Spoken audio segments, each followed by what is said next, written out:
So here to talk to us now about stamina, not shortcuts, is what gets your social endorphins pumping, is Marc Lobliner. Marc is Chief Marketing Officer of TigerFitness.com, and as you'll see when he gets on the stage, he's a professional bodybuilder. In addition to his role as CMO at Tiger Fitness, a nutritional supplement retailer, Marc is owner and Chief Executive Officer for the Ethitech Nutrition and MTS Nutrition supplement companies. Tiger Fitness shares a wide range of original content across a number of social networks. And Marc says the social media efforts have helped double sales for 3 consecutive years. So here to talk to us about the very important topic of social media and how to take most advantage of it is Marc Lobliner. Please join me in welcoming him to the stage. Appreciate it, brother. Thank you. Boom! What's up, everyone? Is everybody awake? Can I get, you guys wake up? All right. Now, we're going to talk about endorphins. We can't talk about endorphins without being pumped up, without having some energy, because I don't want you guys checking your emails. I don't want you falling asleep. I want you to stay awake during this damn thing. And the great thing is, my man Marc over there hit on a lot of, especially at the end of his presentation, a lot of what I'm going to touch on today. Basically, he's talking about Instagram. He's talking about Facebook. He's talking about reaching the millennials. I'm going to tell you exactly how to do that.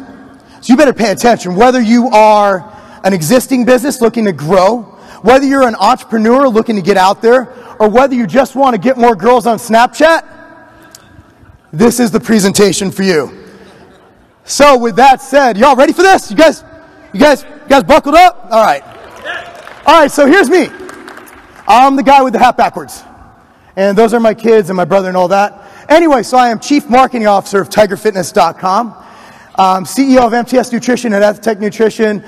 We have a few other companies going on. We've got a clothing company.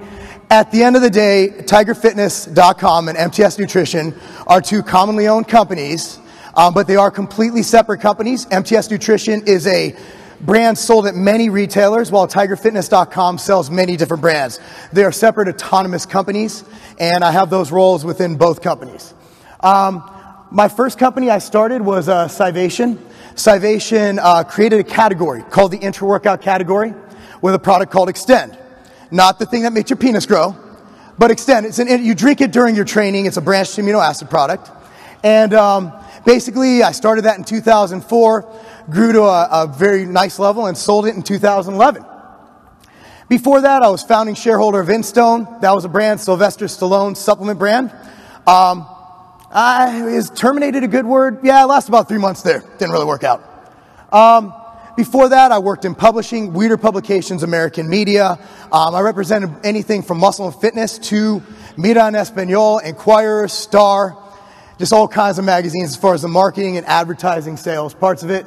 I'm a pro bodybuilder, not a very good one, but I can still claim it because I won a show. And I'm a husband and a father of 3.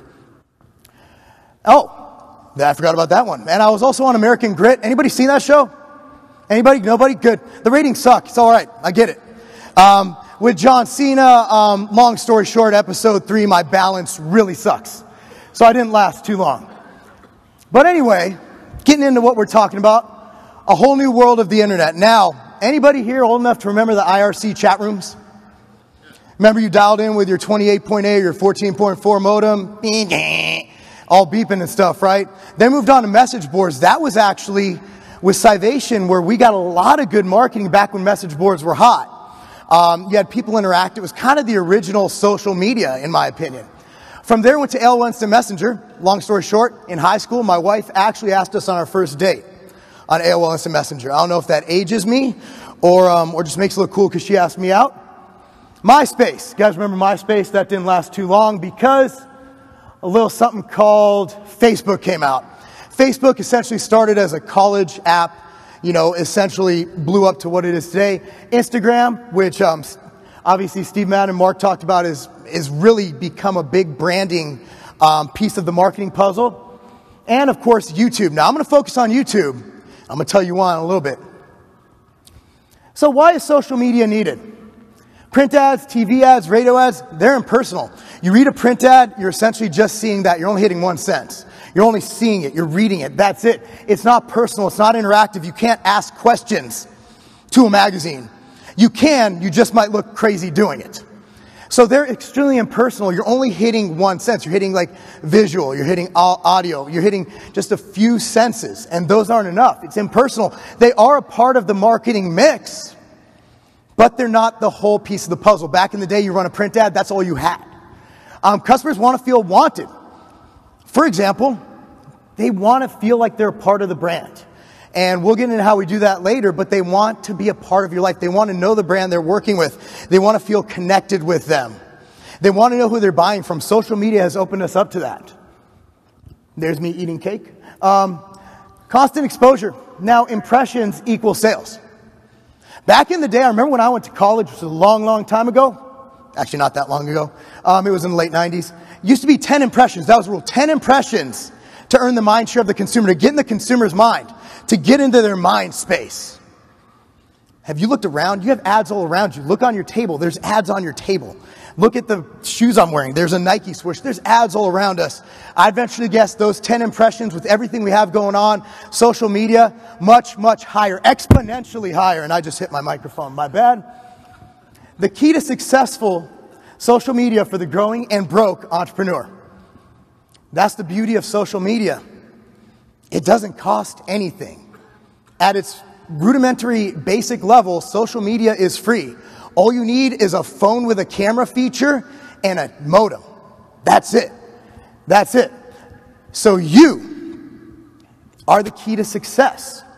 You become the face of your brand. You become your own model, your own athlete, your own spokesperson. You essentially become your own Michael Jordan. And looking out in this crowd, there's a ton of Michael Jordans out here. You must have personality to succeed, not just a tangible good. Remember back in the day, the guy who bought the company because he liked the product so much? That's essentially what we're doing on the internet. That's essentially what we're doing on social media. We're looking at, look, I don't just sell this tangible good, I use it. I like this company so much, I bought it. Same idea. You're representing your company, you're representing the mission, you're representing the brand, you're representing everything that brand stands for. So basically, putting random, lifeless crap on your media will lead to random, lifeless sales. You see it all the time with little engagement on social media. People will take a picture of a bottle, post it. Hey, here's a bottle of some product. Okay, great. At the end of the day, there's nothing interactive. There's nothing that grabs the customer. There's nothing that engages or excites the customer. And that's where people are missing out on social media. They're missing out on the interaction. They're missing out on conveying the message, conveying the feeling, the emotion that the brand or the service represents. So I'm just going to compare some, I'm not going to name names, but our competitor, one of TigerFitness.com's competitors. They're very impersonal. They use a lot of different fitness athletes, like, oh, here's this guy, he visited, okay, great. But there's no interaction, there's no connection to the company, there's nothing that engages. There's nothing that engages that consumer, there's nothing that makes them go, hey, I really want to be a part of this brand. I want to be a part of this lifestyle. So trust is something that social media, at least for us, and this is what your brand is about, social media helps us convey that message of trust. For example, it's actually who I am. I'm a family man, not just a corporate dude. I have kids. I go out, I coach soccer, I play. I like to put that in the media mix, in the marketing mix, so to speak. I hate to call it marketing mix. The fact that, hey, you know what? We're more than just, I hate to say it because we're in a polo shirt, a fat guy in a polo shirt sitting behind a desk, just sitting around. We want to convey that we are a part of the lifestyle they're trying to be a part of. So while our competitors, the fitness industry where I'm from now, you can take your own industry and see where they're different. It's a very kind of, there's a lot of mental problems going on in the industry. So we like to convey the message, hey, you know what? We're just like you. And you're more than just a number here. That's actually our main tagline. So here's the thing. When looking at social media and how to differentiate, if you're selling a tangible good, unless you're first to market, like take, for example, clothes. There's other clothing brands out there, right? So if you're trying to differentiate, they have good clothes, they look good, they feel good, they fit nice, they make your butt look good, like yoga pants. They should be illegal. Really, they make butts look way better than they really are in real life. But check it out. Optimum Nutrition makes a tremendously good, they make a great protein. So do we. Quality, we both have great quality. Taste is subjective. I'd like to say that we have better taste. Price is around 10%, give or take. The question I ask, I go, hey, it's a great brand. Who's the CEO of Optimum Nutrition?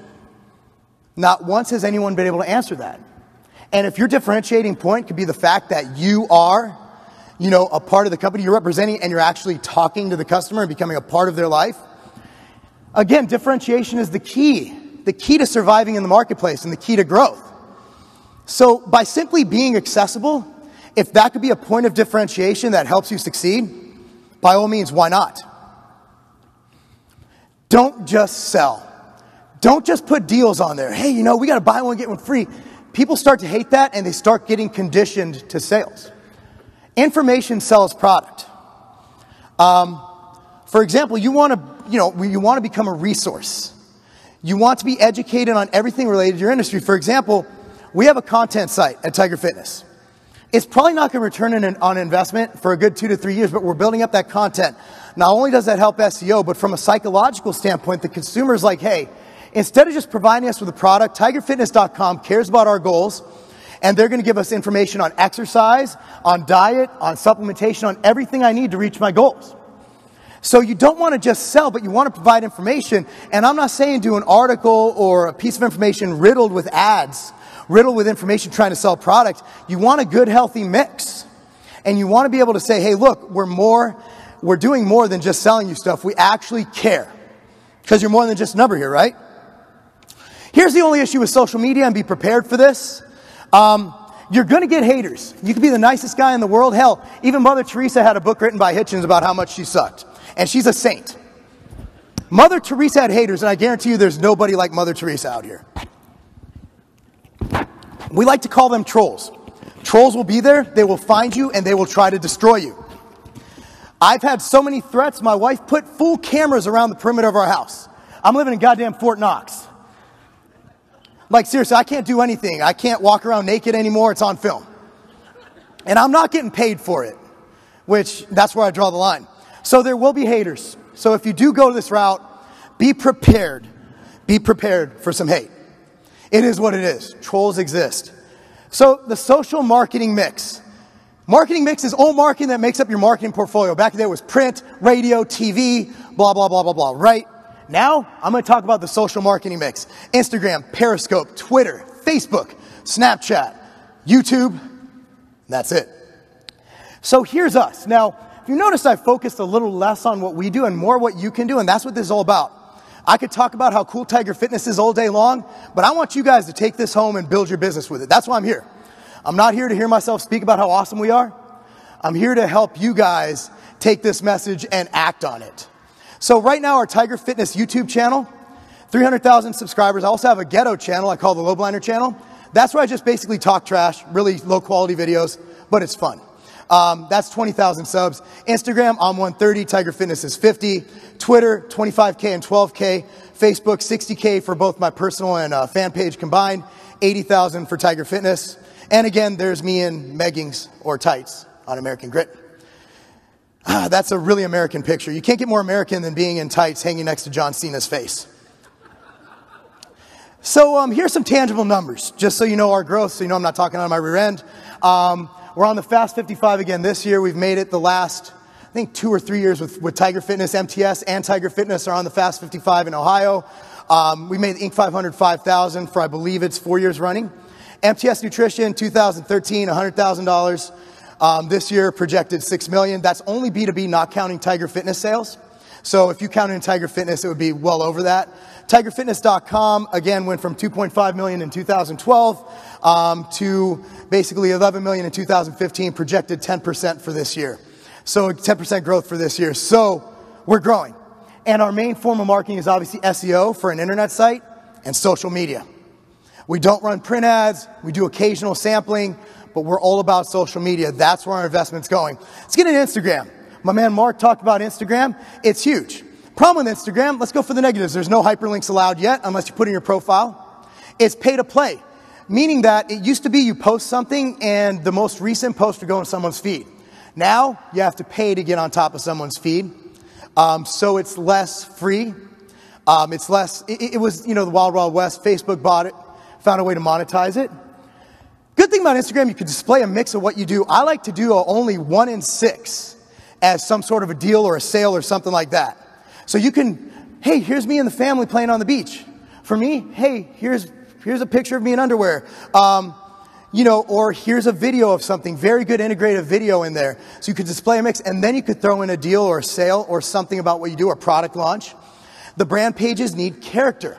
So you can't just put product deals. Those just don't work. Again, the customer, the millennials, they really want to feel a part of a brand. And hell, I'm not a millennial, and I like to feel like I belong to something.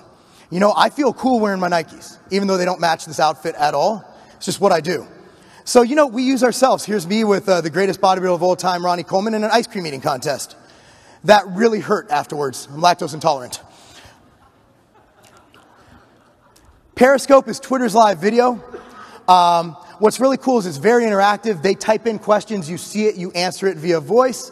It's real time. However, we're going to skip past this because I think it's kind of gone by the wayside in favor of Facebook's Facebook Live. Basically, Facebook just did it better. Twitter. I never appreciated Twitter till now. It's quick and to the point. One of my good friends, Jonathan Long, he's great with the media thing. He likes Twitter because it cuts out all the BS. It cuts out all the fluff. You only got 140 characters. You got to skip the foreplay and get straight to the point. So that's why I like Twitter now. It's the most interactive of all media. I answer more questions per day on Twitter than any other forms of media.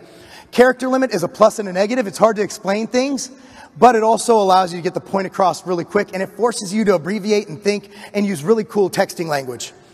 The media love this. One thing I learned about being on TV for my brief 3-week stint, dude, they love this stuff. Man, Fox, all these guys, you get like reporters and stuff. They don't even have Facebook. They go straight to Twitter. So the media love Twitter. They still use that as their main thing. Facebook. Facebook's changed. It's become monetized, but there's more Facebook messages sent per day than emails. That's crazy, isn't it? Started as a college app. Now it's obviously much more. Everybody here has Facebook pages, I'm sure. Facebook Live took over Periscope. Again, they ask questions. You answer it in real time. And then it saves the video so people can view it later. So you do a live Q&A. Afterwards, you type in some subjects you went over, and it's a really good thing to have. Videos.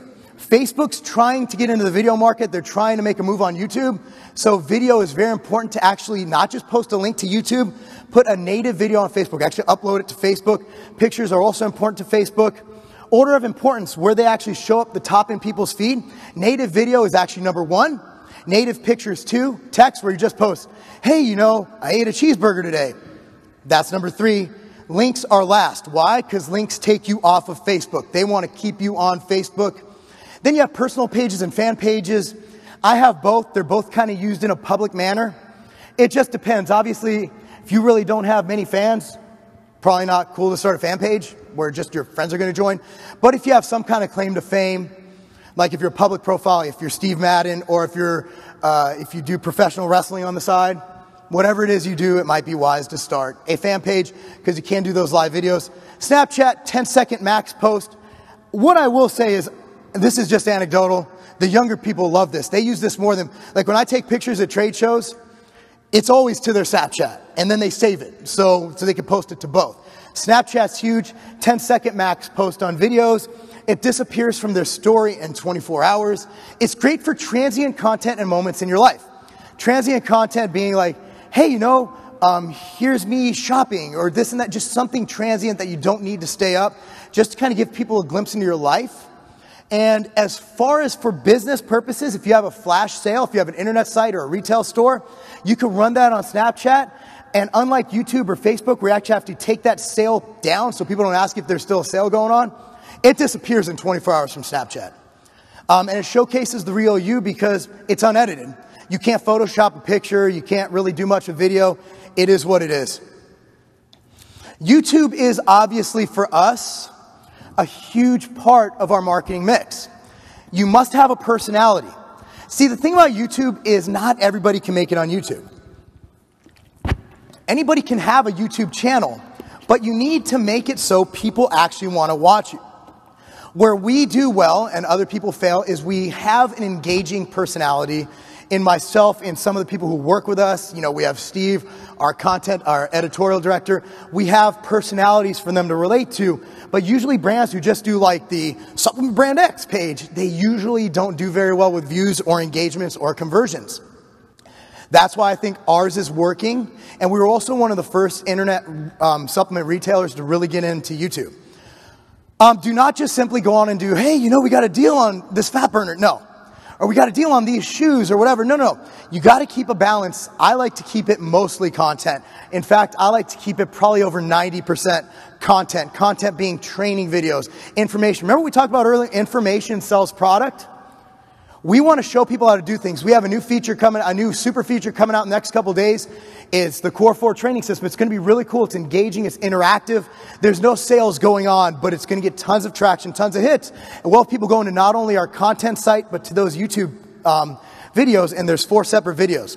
Again, keep it cool with content. Go over some search engine option type things too. We do SEO. We do product reviews that hit SEO. YouTube's great because it's owned by Google. That's good for search engines.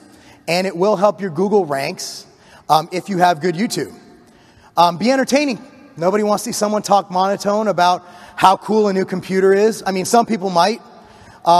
Be entertaining. Make sure you give people a reason to stay awake to watch it. And also ask yourself, would I watch this crap? If I watch my own video and I say, this sucks, I really didn't do a good job because I really like myself. I have very high self-esteem.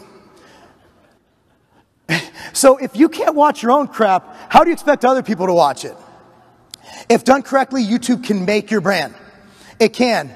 And you notice a lot of mainstream marketing firms are getting into producing YouTube video for brands. And you look at Nike. I was watching some soccer highlight videos last night for Nike. I was watching Ronaldinho was doing the whole, he got these golden shoes. The big brands get it. They're getting on, but the small brands, they're the ones who kind of pioneered the whole thing because it's free. Not only is YouTube free, they pay you because you run Google ads on there. Google writes you a check to make advertising videos. How awesome is that? Be an expert. If you are promoting carpentry, know how to build a damn house and know how to articulate how to build a house. If I'm going to talk about an exercise, I should be able to do the exercise correctly.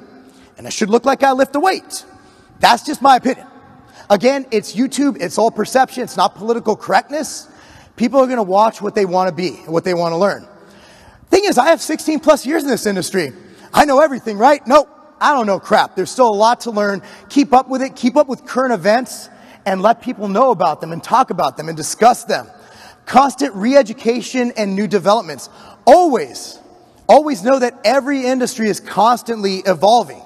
Pet care, lawn mowing, everything evolves from the newest lawnmower, the newest weed whacker. It's always evolving. So always stay up to date on your trends, on what's going on. Again, the key to brand success, differentiation. We'll get into positioning, but differentiation.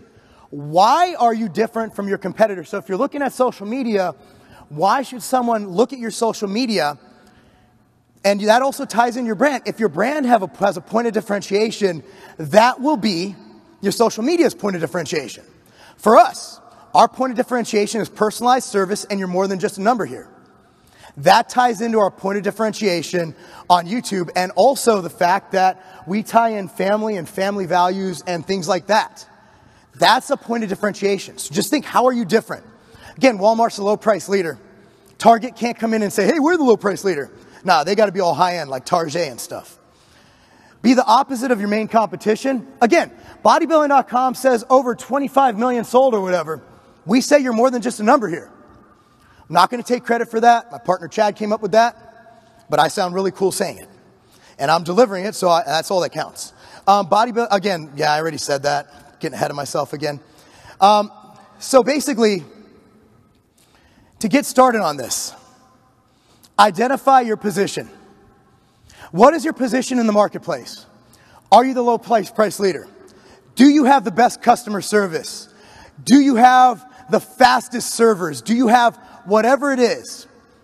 Make sure you find a unique and describable position within the marketplace and within social media at the same time so you can convey that message to the consumer. Identify your competition.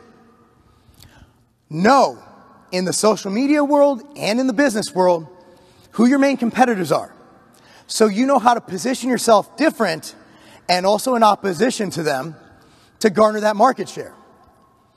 For example, if someone's, if someone's priding themselves on shipping out a lot of packages, we pride ourselves on every package matter, being an important package to send out. Our customer service team are people who put the product in boxes and seal it.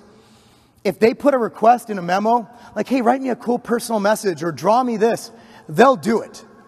I guarantee you our competitors aren't doing that. Again, small, takes another 2 seconds to pack the order to read it, but it differentiates you, and they post that on Instagram. I can show you one right now, right on my page. In the mention, it's like, hey, here's a note. Or they'll say, draw something funny, and we'll draw something funny. Or throw in extra samples. You got to have that differentiating factor about your company. Then figure it out and really hone in on that. Now, all that is left is to get started. It doesn't take much. But I recommend not doing what I did. What we did back in the day, we just started our channel to do product reviews. Just to get it out there and garner the SEO, garner the search engine optimization, garner those results. But we really didn't have a strategy, a plan. We had nothing written down. Start out, identify your competition. Identify your marketplace. Identify your objectives for having this social media. Sit down, identify how you're going to present yourself, what your message is going to be, what the breakdown of your channel or your page is going to be in terms of content and promotions. All that's left to do is to open those accounts and get started. And that pretty much is it. Thank you guys for coming. That's not a game.